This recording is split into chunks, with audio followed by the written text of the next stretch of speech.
주님께서 여러분과 함께 마테오가 전한 거룩한 복음입니다.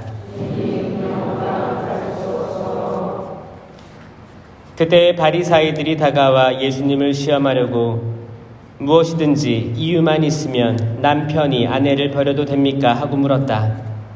그러자 예수님께서 이렇게 대답하셨다.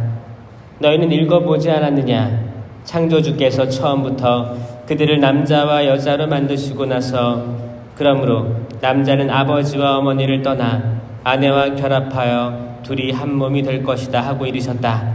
따라서 그들은 이제 둘이 아니라 한 몸이다. 그러므로 하느님께서 맺어주신 것을 사람이 갈라놓아서는 안 된다. 그들이 다시 예수님께 그렇다면 어찌하여 모세는 이혼장을 써주고 아내를 버려라 하고 명령하였습니까? 하자 예수님께서 그들에게 말씀하셨다.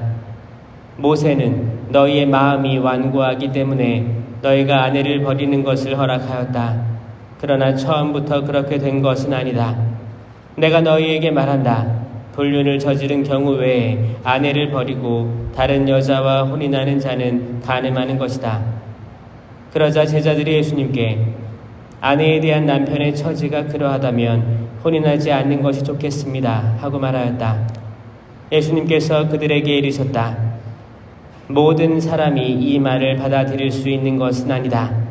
허락된 이들만 받아들일 수 있다. 사실 모태에서부터 고자로 태어난 이들도 있고 사람들 손에 고자가 된 이들도 있으며 하늘나라 때문에 스스로 고자가 된 이들도 있다. 받아들일 수 있는 사람은 받아들여라. 주님의 말씀입니다. 참여 예수님. 오늘 여호수아기 말씀에서는 이제 모세가 약속의 땅을 이제 바라보고 들어가진 못했고 여호수아가 들어갔잖아요. 들어가서 이제 한참 전쟁을 치르고 그 땅을 함락시키고 그 땅 안에 들어가서 이제 모든 백성들을 다 한데 불러 모아놓고 어떻게 돼서 이렇게 왔는지를 설명하고 있는 거예요. 역사들을 쭉 나열하고 있는 거예요.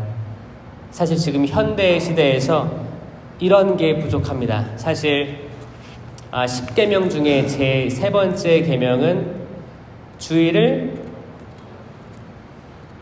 거룩히 지내라 라고 알고 있지만 그 원문에 가까운 글을 읽어보면 동사가 2번 나옵니다.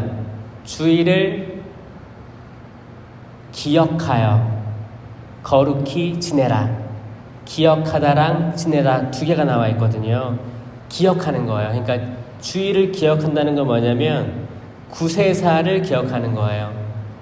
그 천지창조에서 7일 창조를 기억하는 거고 7일 창조 후에 7일째 쉬셨잖아요. 이 안식일을 기억하는 거고 그리고 이제 모세가 이스라엘 백성들을 이집트에서 탈출시켜서 그 문설주에 양의 피를 바르면서 그 죽음을 피해 넘어갔던 죽음에서 생명으로 넘어갔던 때를 기억하고 그리고 예수님께서 십자가의 죽음으로 우리가 생명으로 넘어갔음을 기억하는 게 주일이에요. 주일 개념이에요. 단순히 미사 빠졌습니다. 이게 그 죄를 거라는 게 아니고 우리가 그 구세사의 역사를 우리가 이해하고 있고 기억하고 있는 게 중요한 핵심이라는 거죠. 여호수아는 자기 소명을 이렇게 다 한 거예요. 계속 거듭 알려주었습니다. 그 창세기 때 아담과 하와가 먹었던 선악과 나무 열매 그 바로 옆에 뭐가 있었다고요? 생명나무가 있었다. 생명나무에는 생명이 달려 있었다. 시작부터 선택의 질문이었어요. 너희는 어떤 열매를 먹을래? 신명기에서 축복과 저주, 생명과 죽음을 너희 앞에 둔다. 결정해라 이거거든요. 성경의 모든 텍스트는 다 이 결정이에요. 자유의지의 결정입니다. 생명나무의 열매를 먹었더라면 첫 인류가 얼마나 좋았을까? 축복을 항상 선택했더라면 얼마나 좋았을까? 그러면 오늘 일독서 마지막에 나온 너희가 일구지도 않은 땅과 너희가 세우지 않은 성읍들을 주었다. 직접 가꾸지도 않은 포도밭과 올리브나무에서 열매를 따먹게 되었다. 이게 뭐냐면 내가 아무것도 안 했는데 풍성한 거예요. 내가 있을 곳이 있고 먹을 게 있는 거예요. 이게 뭐예요? 이게 축복이죠. 축복이에요.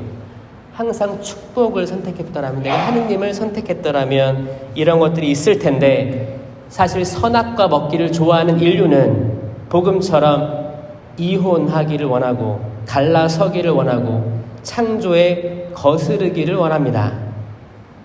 보신이 참 좋았던 세상은 인류가 이기심으로 항상 선악과 열매, 뭐예요? 옳고 그름, 자기가 봤을 때 선악을 계속 판단해 나가는 거예요. 판단해서 내가 결정하는 거예요. 이기적으로 결정하게 되는 거예요. 이래서 인류는 계속적으로 악하게 기울어질 수밖에 없다는 것이 원죄입니다. 하지만 그리스도께서 그분의 옆구리에서 나온 물과 피로 우리를 구원할 수 있는 기회를 제공해 주셨다. 이것을 믿는 이들은 구원받을 것이다. 그게 생명이에요. 그게 생명나무의 열매고 그게 축복입니다. 이걸 믿느냐 믿지 않느냐는 또한 우리의 자유의지의 판단이겠죠. 여러분들은 무엇을 위해서 이 세상을 살아가십니까? 잠시 묵상해보는 오늘 밤이 되었으면 좋겠습니다. 아멘.